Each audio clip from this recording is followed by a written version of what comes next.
Hi everyone, my name is Ankur Tali. I work at Fiddler Labs, which is a small startup in the Bay Area focused on explainable AI. So, in the next section, I'll talk about the first approach to achieving explainable AI, which is post hoc explanations of a given model.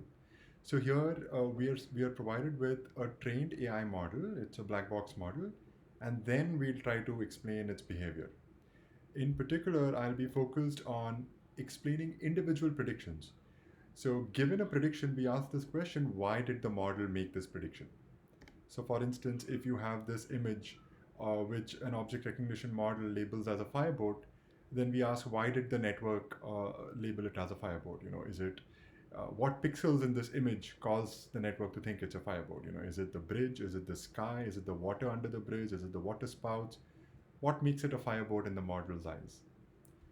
Or a more interesting example is this one, which is, to us humans, feels it's an image of a boy looking at something through binoculars. But the model seems to call it a clog. So, why did the model consider it to be a clog?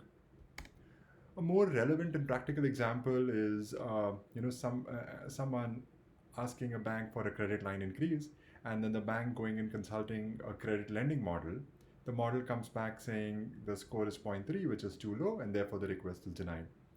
Now the applicant goes like, why was my request denied? What can I do to improve my chances to get accepted? So again, the bank sort of has to answer this question of why did the lending model predict zero point 0.3 as the score? Now, in general, these why questions are very open-ended, right? So to solve it, we need to pin it down to something technical. So one pinning of this why question is the attribution problem. So here what we are interested in is attributing. So we explain a model's prediction by attributing it to features, to its input features. So what are these attributions? The attribution is essentially a score we assign to every feature that is proportional to the feature's contribution to the prediction. So given a prediction, we'd like to break it down and into individual score assignments to the features such that the scores are proportional to the feature's contribution to the prediction. So this is called sort of attributing a prediction to input features. So if you have an image classification model, you'd go and attribute the prediction to individual pixels of the image. In a text sentiment model, you will attribute to individual words. In a credit lending model, you may attribute to features of the model, such as the income of the applicant, the loan amount that is being requested, whether the applicant has a mortgage, and whatnot. Now, this this attribution problem phrasing is a very reductive formulation of this why question. We're not explaining how these features come together to create the prediction. We're not explaining the logic of the model. We are simply telling you which features were the most important in this prediction. But even this reductive formulation is surprisingly useful, as I'll try to convince you of in the rest of this in this talk. So, to give you a sense of that, suppose you have attributions, then what can you do? So you at least get four good things. So one is you can go and debug model predictions. So we can go back to that clock example and then see which features get the most attribution. Which parts of the image get the most attribution. That might give us a clue into why did the model think it was a clog. In that credit lending example, you can go and find the features that were the most relevant to the denial of credit line increase, and then you can generate an explanation for the end user. You can use attributions to assess how robust is a model. So attributions can be used to extract weaknesses in the model's behavior. So for instance, if you find that irrelevant features are getting attributed or relevant features are not getting attributed, that indicates non-robustness in the model's behavior, which you can catch through attributions. And finally, if the model works really well and it's robust, then we can use attributions to sort of peek into inside the logic of the model. How does the model reason? And then we can use attributions to extract rules from the model. So this is very relevant in the sciences, where let's say you've built a very good model to predict some scientific phenomena, let's say protein binding of a drug. Then you can use attributions to sort of extract which parts of the input does the model look at in order to come up with a particular prediction. That might be used to craft rules by according to which the model reasons. So in the next few slides, I'm going to cover a few different attribution methods. So I'll be covering ablations, gradient-based methods, which are applicable to differentiable models. Then these what we call score backpropagation-based methods, which are specific to neural networks, surrogate model building methods, for instance, LIME, and then Shapley value-based methods. This is by no means a complete list, and so there are several surveys out there that we'd refer to for a more extensive coverage of these methods. Okay, so the simplest attribution method is ablations. Here the idea is, let's try to drop each feature and notice the change in prediction. The change in prediction could be considered as the importance of the feature. Higher the change in prediction, more important the feature, and hence more attribution it should get. So the idea is just drop a feature and notice the change. That is the attribution. This is a very simple and intuitive measure. The main con of this method is it creates unrealistic inputs. So for instance, if we apply ablations to this fireboat image, and let's say I ablate the pixels in that white square.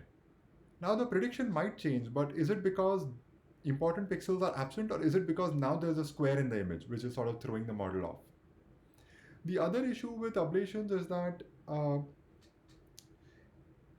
it doesn't properly account for feature interaction. So imagine you have two disjunctive features such that either of the feature is present, then you have the prediction. Now if I remove any one of them, the prediction still stays.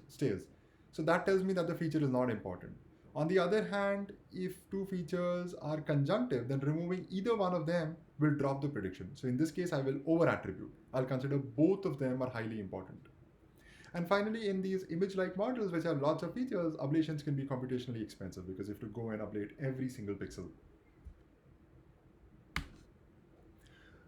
So a second very common attribution method is feature times gradient. So here, given an input, you examine the gradient of the prediction with respect to every feature, and then you multiply this gradient with the feature value. And that's the attribution.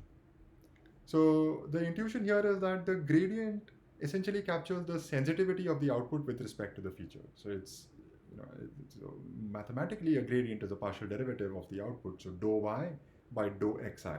So it sort of tells you how much does the output y change if I perturb the input feature xi. This method exactly amounts to examining the feature times coefficient in a linear model. So in a linear model where you'd say y is equal to w1x1 plus w2x2 plus w1xn, the gradient of, let's say, feature xi is wi. So feature value times gradient amounts to examining wi times xi, which is exactly the contribution of that feature to the logic. So this is an exact attribution measure for a linear model. In a nonlinear model, it amounts to a first order Taylor approximation. So what this method is essentially doing is it takes a first order Taylor approximation of the linear model and then it attributes to features as if the model is linear. So this is a very, very popular method. It was, I think, it dates back to at least 2010, where it was popularized by Barnes in a JMLR paper. And then there's also a popular paper by Simonian in NeurIPS 2013. So let's apply this method to our fireboat image. So what we do is we compute the gradient of the output with respect to every single pixel of this image. We multiply this gradient with the pixel value, and that's the attribution. So this image on the right is a visualization of those attributions. The way we produce the visualizations is we took these attribution values and we scaled the brightness of the image according to them, of each pixel according to them. So the brighter the pixel, the more attribution it receives. So essentially, this image is showing that most of the pixels under the bridge are getting attributed. This seems a bit bizarre, right? Because the prediction is fireboat. So one would expect either the boat or the water spouts to get attributed, perhaps some of the water around the boat to get attributed. But all of the sky under the bridge getting attributed is a bit weird. So what's going on here? So there could be two things. Well, either it could be that this particular model reasons this way. Whenever it sees a bridge and a sky, it says fireboat. Or it could be that this attribution method is somehow not faithful to the model's reasoning. It's somehow not capturing uh, feature importance properly. Fortunately, in this case, it's the latter. So let's see what's going on here. What we are doing with this method is we are examining the gradient at the input. So we are taking the input image, and for this image, we are computing the gradient of the output with respect to every feature. Let's examine the gradient at multiple points. So what if we take this image and we scale its brightness all the way to black? Let's see how the prediction moves as we move this image from black to the image at hand. So when the image is black, the score for the firebolt label is 0. At the image at hand, the score for the firebolt label is 1. But as we move along this path, something interesting happens. We notice that somewhere around the 0.3 mark, the score jumps. And then after that, it jumps to like close to 1.2, and after that, it stays flat. Now, when we apply the feature times gradient method, we are essentially computing the gradients at the image. But if you notice, around the image, the network is in this flat regime, right? Any amount of perturbation you do doesn't have much of an influence on the score. Consequently, those gradients are noisy. The interesting gradients are ones where there is a real activity in the network, right? So somewhere around this 0.3 mark. So the main idea that we get from this picture is, instead of examining the gradient at a single point, how about we examine the gradient at multiple points and then take an average? And this is exactly what this method integrated gradients does.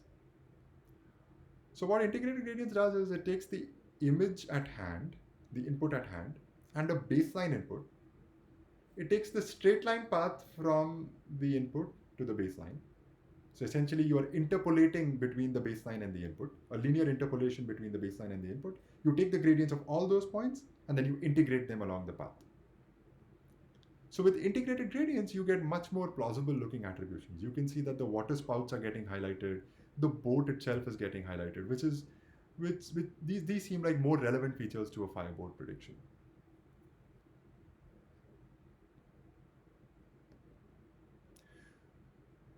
So if you have noticed on the previous slide, there's an additional argument to the integrated gradients method. So it's explaining the image relative to a particular baseline. So what is this baseline? So the baseline in the context of integrated gradients is an information-less input.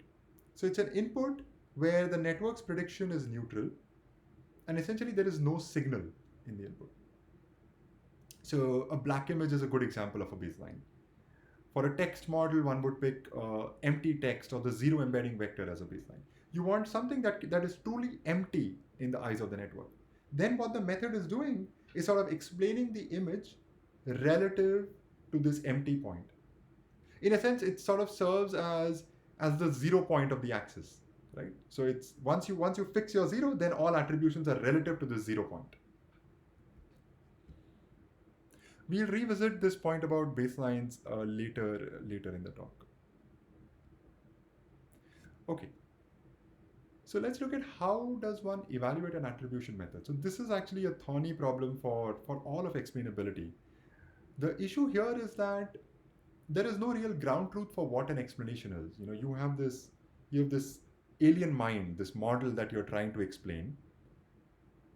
But so we don't have any ground truth of how it reasons, right? So it's hard to do like a typical empirical eval where you have some sort of a test set and you see how does it perform on predicting the test labels.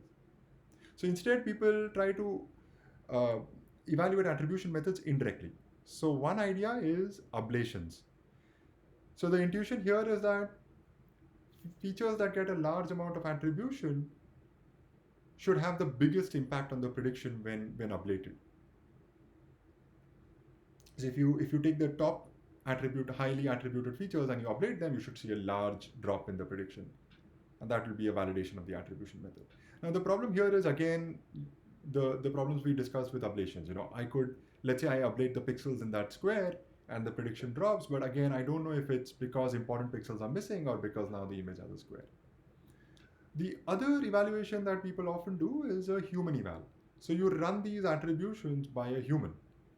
And you say, does this make sense as an explanation for this particular prediction? Which is roughly what I was doing with you all when I showed you the fireboat attributions.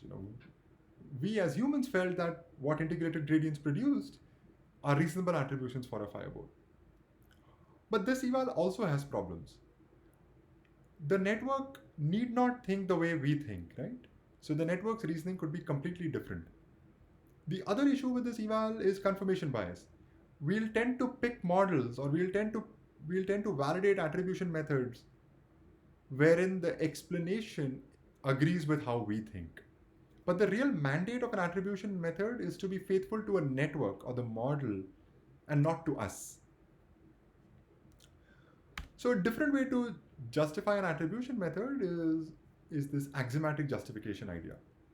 So here what we do is we list certain desirable criteria for an attribution method. These are some properties that an attribution method ought to satisfy. And then we try to establish a uniqueness result that this is the only method that satisfies those properties.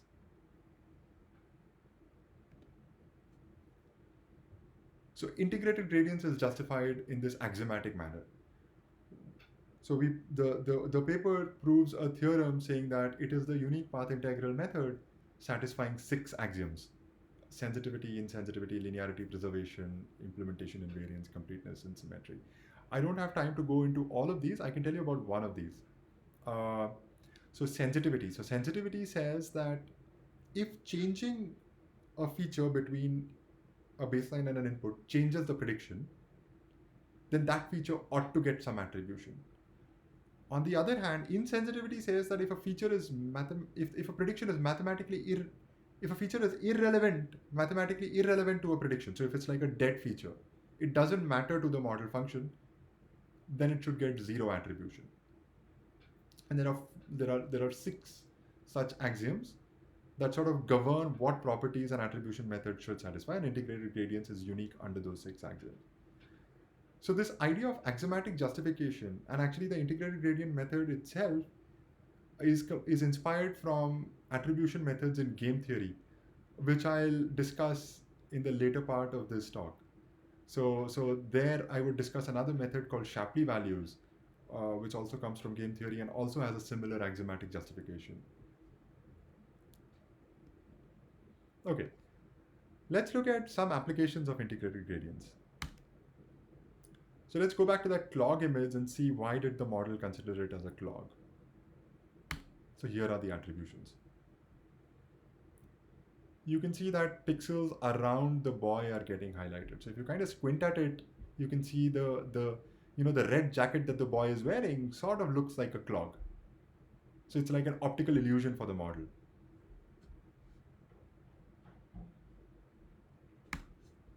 Here's another interesting example. So this is for a model that is predicting various diseases from chest x-rays. So this particular image was labeled as cancer. So we apply integrated gradients to highlight the parts of the image that causes the network to think this is cancer. And if you see these pixels highlighted in red is what integrated gradients catches. So it says these are the most important pixels for the cancer prediction. So we get excited by this finding and we go to a radiologist. So we ask the radiologist, do you spot a certain pathology here? Maybe the network has caught something that we don't know of, a new kind of cancer predictor.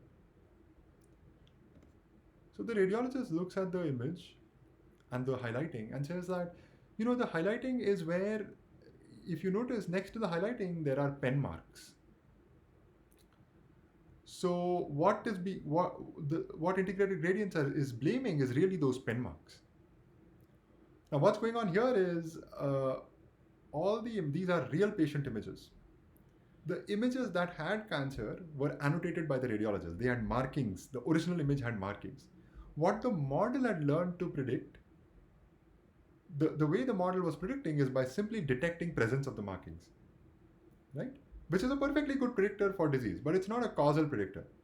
And this is what integrated gradients catches. So notice that your typical test accuracy wouldn't catch this metric, right? Because on a test set also you have labeled images. And so this model will do very well. Wherever it sees those pen markings, it will call out a disease and it will be correct in that because the markings indicate disease. So, but once you do attributions, you are able to sort of see how the model reasons and then sort of catch this non-robustness. So what the team did is then they had to scrub all of the data and retrain the model. Okay, so moving on, let's examine another class of methods which we call score backpropagation methods. These are specifically for neural network models. So here the idea is, given a network's prediction, let's attribute it to the features by trickling down the prediction value through the neurons all the way to the input. So you start with the topmost layer. So there's a certain output. Let's say the prediction is 0.9. So you break down this 0.9 to the neurons just below it. So you somehow divvy it up and hand it to the neurons just below, and then those neurons will hand it to the neurons below them, and then so on and so forth, all the way to the input. Okay, so there are several such methods that fall in this category. So how does this divvying up happen? So the easy case is, imagine a neuron which is a linear combination of the neurons below it. Now in this case, you redistribute the contribution that that neuron has received in proportion to the weights of this linear combination. Right? So you break it down according to the weights and then hand it to the neurons below it. The tricky case is, how do you sort of backpropagate the score through a neuron that has a non-linear function, such as a ReLU. So here different methods do different things. So this guided backprop method, which works with ReLU model, says that it will only backprop through neurons that were on in the prediction. So essentially, when a ReLU neuron is on, it behaves in the linear regime. So it only backprops in the linear regime. Another method called LRP computes the first order Taylor approximation of the nonlinear activation function, and then attributes. So the first order Taylor approximation is linear, and then so attributes according to it. Deep lift distributes the activation difference relative to a certain reference points in proportional to the edge weights. So each of these methods does different things, but the rough idea is the same. You want to trickle down the prediction all the way to the input. So the nice thing about these methods is that they're conceptually very simple. It's this trickling down idea. They've also been empirically validated and they yield sensible results. They do very well against the ablation test. They do well in human evals. The two limitations of this method are, one, they are harder to implement. You have to instrument the network to sort of implement this logic of breaking down the contribution a neuron is receiving. The second downside is that they could break this implementation invariance axiom. So what could happen is two different networks that are mathematically equivalent. So for all x, f of x is equal to g of x. Yet the attributions could be different for the two methods. So to see this intuitively, these methods are highly sensitive to how the function is bracketed. So a simple example is the following. So, let's say there's a function with three inputs, x, y, and z. The output is x times y times z. Now you will get different attributions if you bracket it as x times brackets y times z, or if you attribute it as x times y in brackets and then multiplied by z. So in one case, you will divvy it up as 1/4, half, 1/4, 1/4, and the other case, you will divvy it up as 1/4, 1/4, half. Okay. Moving on, another family of methods is based on building local surrogate models. So here what we do is, you have this complex nonlinear model that you're trying to explain. Right? So you have an individual prediction that you would like to then attribute. The idea is, let's try to build a surrogate model that mimics the behavior of this nonlinear model in the vicinity of this input. And then we'll explain the surrogate model. So the most popular method in this family is LIME. In fact, that LIME is probably the seminal paper in this whole area of machine learning explainability. Sort of popularized the whole field. The LIME idea is very, very simple. So you have a certain input whose prediction you want to explain. Let's try to sample points around it. So let's pick let's sample both from the positive class and negative class, and then let's train a linear separator between these points. uh, the linear separator considers the assigns weights to each point. So the point that is closer to the input is assigned a higher weight in learning this linear model versus a point that is far away to the input at hand. And then the attributions are simply the coefficients of this linear model. So this picture sort of describes it well. So the deep red plus sign over here is the input at hand. The other pluses are sort of input sampled from the positive class, and the blue dots are input sampled from the negative class. And this dotted line is the linear separator you learn between these two. And then you simply examine the coefficients to get the attributions. So the positive coefficients of the linear model are features that get positive attributions, and the negative coefficients are ones that get negative attributions.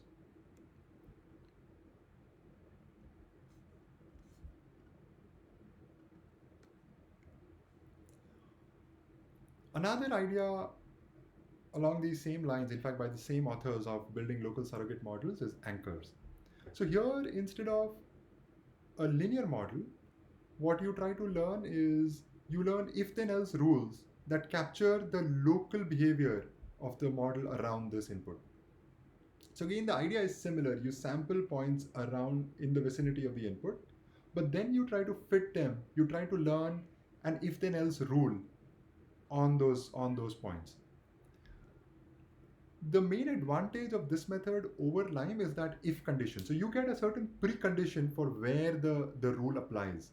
In the Lime case, you don't have a sense of where all does this linear model apply. You have a local linear approximation, but what is the reach of it? For what points is this a reasonable approximation of the nonlinear model, and when it starts to sort of deviate from the nonlinear model? So that problem is sort of tackled by anchors, because what you learn is an if then else rule. So the if condition sort of captures where all this rule applies.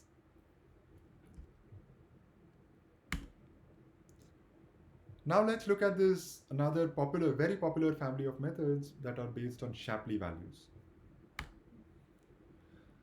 So Shapley values is a classic idea from cooperative game theory. So it was conceived by Lloyd Shapley in 1953, who later won the Nobel Prize in Economics in 2012. It's been a really popular tool in studying cost sharing, market analytics, voting power, and then recently has been a popular method for explaining machine learning models. Okay, so to understand Shapley values, let's just look at what are cooperative games. So cooperative games are ones where some set of players come together to create some value. Think of employees in a company coming together to create some profit. Mathematically, the game is formalized by defining this profit function. So you define the profit for any subset of the players. That defines the game, the cooperative game.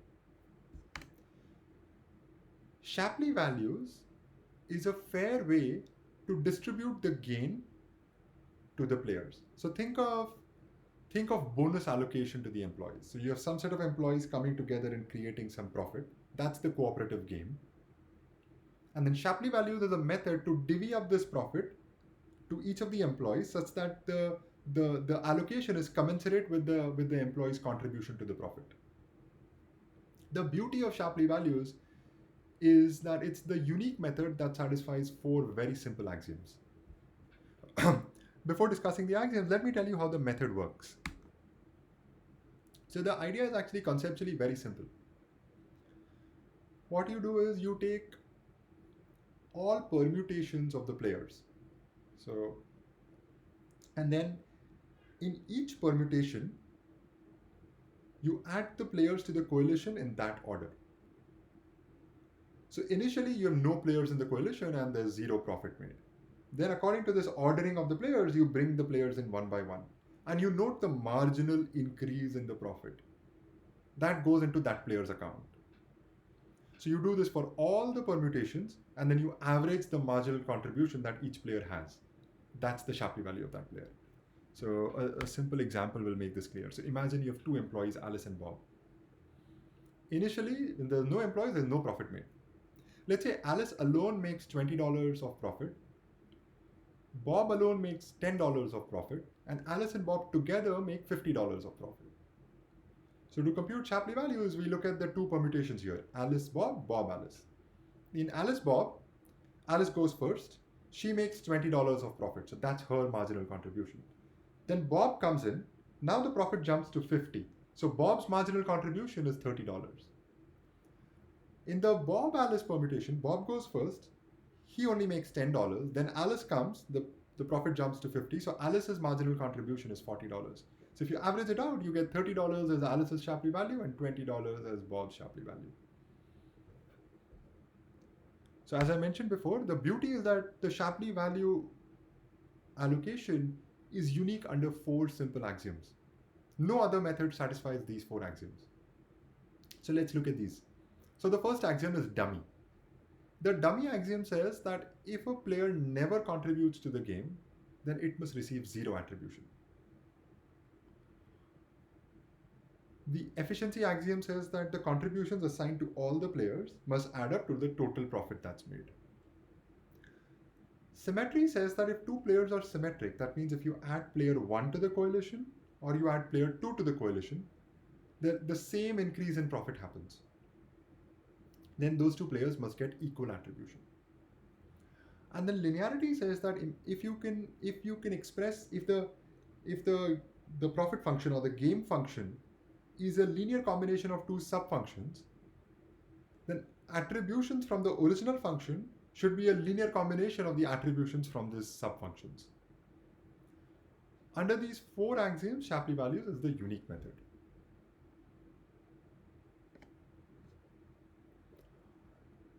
Now, like I said, recently the Shapley value method is being used to explain machine learning models.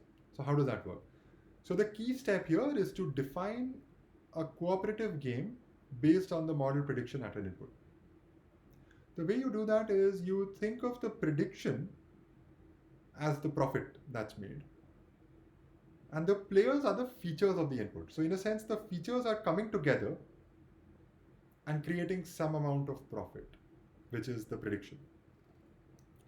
Now you apply the Shapley value method to this game, and you attribute this prediction down to the features. So the Shapley values are essentially the feature attributions.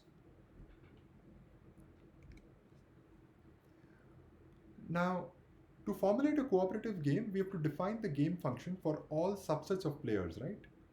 So what that means is we have to define this prediction for all subsets of the features. So we want to define the prediction even when some subset of the features are absent. So the main challenge here is how do you define sort of the prediction when x1 is present, but x2 is absent, x3 is present, x4 is absent, and so on. So how do you simulate feature absence? If you notice, absence of a player is sort of the key construct that the Shapley value algorithm uses, right? It's based on this idea of marginals. How much does this player contribute to a coalition that does not contain it? So in applying the same method to machine learning models, we need to know how much does this feature contribute to when it's present versus when it's absent. The key idea in simulating feature absence for machine learning models is to sample the feature from a certain distribution. Which means if I get an input where certain features are marked absent, then the way I define its prediction is I draw those absent feature values from a certain distribution. And then I take the expected prediction. That's the prediction I get when some set of features are absent. Now it turns out that there are many different Shapley value based methods. So the most popular one is SHAP from NeurIPS 2018. There's kernel SHAP, there is quantitative input influence, there's a method called IME. They largely apply the same idea, but they differ in the distribution they pick to simulate feature absence. So the SHAP method picks the conditional distribution where it's conditioned on the features that are present. Kernel SHAP picks the marginal distribution of the feature in the data set. So whenever a feature is absent, to simulate that absence, what it will do is it will draw the feature value from the marginal distribution of that feature from the data set. and then take the expected prediction. QII samples from the joint marginal distribution, IME samples from the uniform distribution. In a recent preprint that we put out, we noted that this is a critical choice that strongly impacts the resulting Shapley values. And different methods can give you very different attributions for the same input. So I don't have the time to go into it, but this is a critical choice in how you formulate the game. The other challenge in Shapley values is that they are exponential. Computing them exactly is exponential in the number of features. So fortunately, there are a number of methods to approximate Shapley values. A common theme there is to express the Shapley value computation as an expectation over a distribution of marginals. And then one can use sampling-based methods to approximate this expectation. However, I would note that the method is still computationally infeasible for models with hundreds of features, like image models, where you have like hundreds of thousands of pixels. So in summary, Shapley values can be used to attribute the prediction to any model. The beauty of the method is that it makes no assumptions about the model function, not even continuity. As long as you have a mapping defined from the features to a prediction, and you have some way to simulate feature absence so that you can define this mapping, you can extend the mapping to subsets of features, you can apply the Shapley values method. Computing Shapley values only involves input-output access to the method. So all I need to do is probe the model on some set of inputs. I don't need access to the model's gradients. I don't need to look inside the model. So in that sense, it's a black box attribution method. And then third, of course, it's backed by an axiomatic justification. And it's a method that's been around for like more than 50 years. The primary limitation of the method is that it's computationally expensive for models with a large number of features. So in the interest of time, I'll skip this. So the final piece I'd like to discuss is some limitations and caveats of attributions. So the first main caveat is that attributions don't explain anything. Like I said early on, attributions essentially tell you which features are important for a particular prediction. They don't tell you which features interact. They don't tell you what training examples were the most relevant for this feature. They don't tell you global properties of the model. A worst case example for attribution is the following.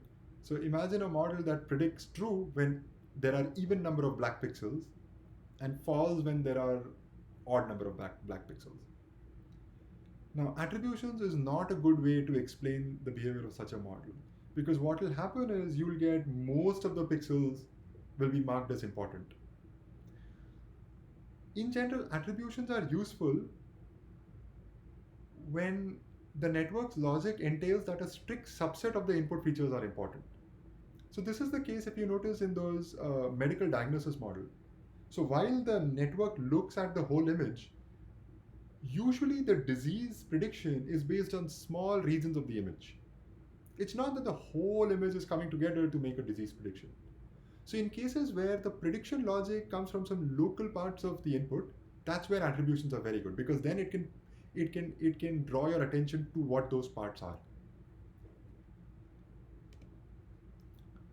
A second key thing about attributions is that typically the result of attributions would be consumed by humans. And therefore the visualization of these attributions will matter a lot. So to give you a sense of that, the left image over here is a visualization of the attributions for that fireboat image. The way we visualize it, we scale the attributions from 0 to 255, where the highest attributed pixel is given is held at 255 and the least one is held at 0. And then we render it on the green channel. Now, the problem here is the attribution distribution has a large range and a long tail. So if you mark the highest attribution as 255, then because the range is so wide, the rest of the attributions would fall below 40. It'll have a strength less than 1/6 of the highest attributed feature. Now, brightness below 40 is sort of invisible to the human eye. right? So you will in this particular visualization, you'll sort of miss out you'll miss out a bunch of attributed features because the visualization is just too dark for them, for our eyes to capture. A better attribution here would be to clip the attribution distribution at the 99th percentile. So you take the 99th percentile feature and call it and visualize it at 255, and the rest you can scale all the way to 0.